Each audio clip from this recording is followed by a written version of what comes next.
This week marks 20 years since NASCAR lost a legend. Dale Earnhardt was killed in the final lap of the Daytona 500 on February 18th back in 2001. Fox 46's Brett Baldeck live here in the newsroom this morning with a look at how the Intimidator still making an impact in the sport all these years later, Brett. Good morning, Jason. The team that Dale Earnhardt owned won the Daytona 500 back in 2001. Today, the team's former shop in Morrisville is a museum for fans to celebrate his memory.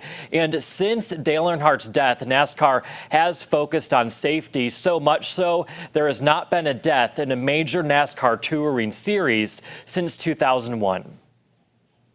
Dale Earnhardt will always be known as the Intimidator. I just hope they won't ever forget Dale, and I don't think they ever will. Fox 46 caught up with Dale's mom in 2014. Her wish continues as drivers and fans alike remember the man who drove that iconic black number 3. I only raced against him a few times, and man, when that car was in my mirror, I was like, what do I do? I just pull over. I'm too new and too naive to really even know. To me, the single biggest thing that's happened over the last 20 years is the culture, and the culture around safety, the ability for all of us in the industry to talk about it.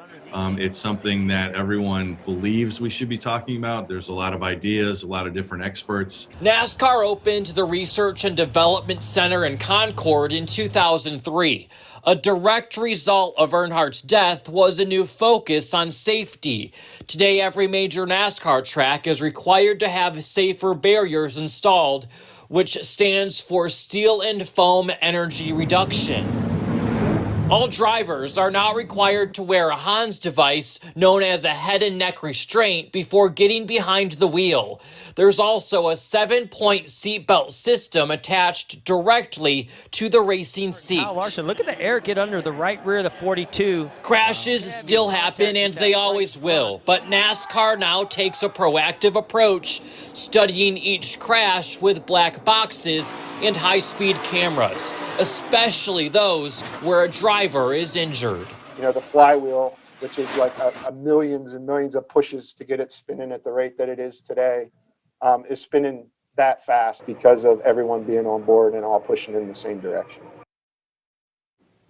When I was speaking with the head of the Research and Development Center, he hinted that NASCAR may be looking at expanding or even building a totally new facility in the future to focus even more on safety. Jason and Wyatt, back to you. And Brett, there's no doubt that in 20 years, the technology when it comes to safety in NASCAR has just, quadrupled, and the thing they've come up with in that amount of time. But every time they get behind the wheel, I mean, look at the wreck that just happened this past Sunday at NASCAR. These drivers have to be thinking about the danger of their sport every time. Yeah, so this is what the drivers say. You can decide if you want to believe it or not, but they say they don't think about the danger when they step into the car and get behind the wheel. But whenever a driver is injured or there is a very serious crash, the drivers are usually the first ones to speak up to NASCAR and say, hey, something needs to change. So take that for what it's worth. I know if I was getting in the car, that would probably be something I thought about the whole time. But like I said, they don't think about that.